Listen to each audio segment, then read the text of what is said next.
As I descended into the depths of hell, the heat grew so intense that I could feel my skin blistering and peeling. The air was thick with the stench of sulfur and the cries of the damned, and the ground beneath my feet was cracked and scorched. I soon reached the first circle of hell, where the souls of the unbaptized and the virtuous pagans were condemned to suffer for eternity. They were trapped in a dark and misty wood, unable to find their way out. I could hear their pitiful cries and see the pain etched on their faces.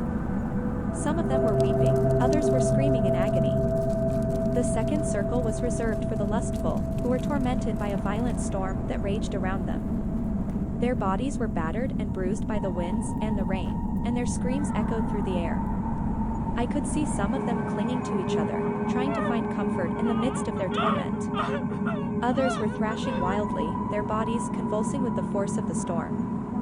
The third circle was the realm of the gluttonous, who were forced to lie in a vile slush of putrid waste and foul-smelling mud.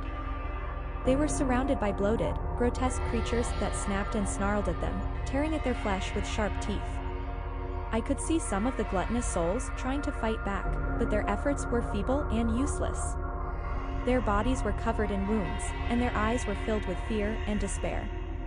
The fourth circle was home to the avaricious and the prodigal, who were condemned to spend eternity pushing heavy weights up steep inclines.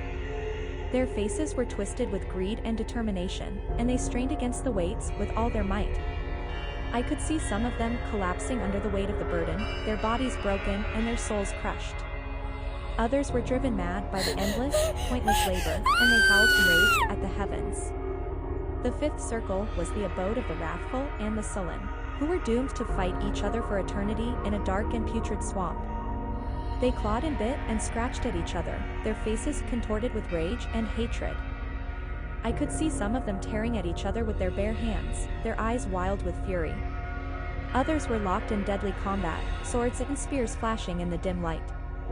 The sixth circle was the realm of the heretics, who were imprisoned in flaming tombs.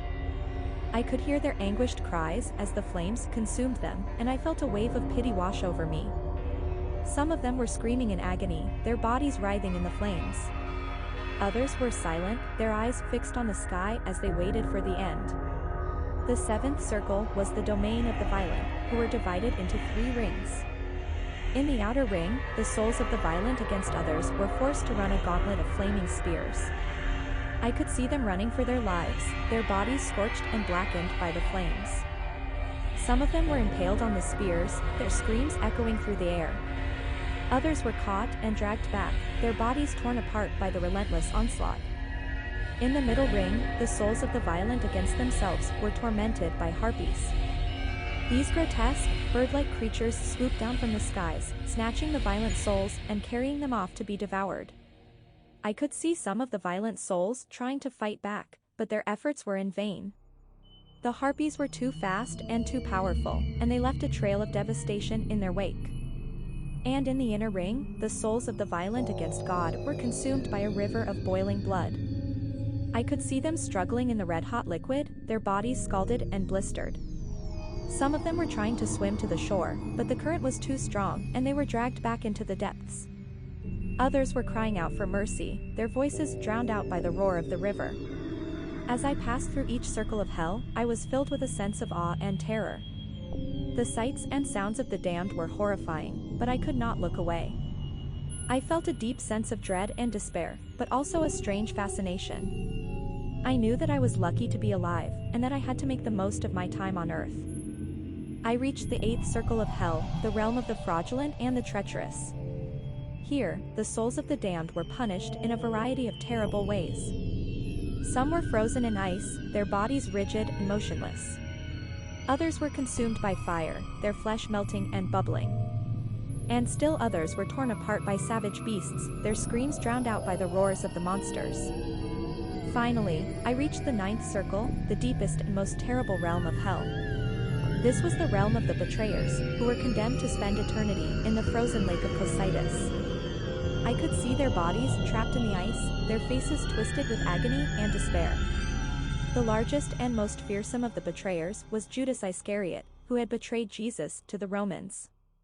He was frozen in the center of the lake, his body writhing and contorting as he suffered in the cold. I could see other betrayers as well, each frozen in their own private hell.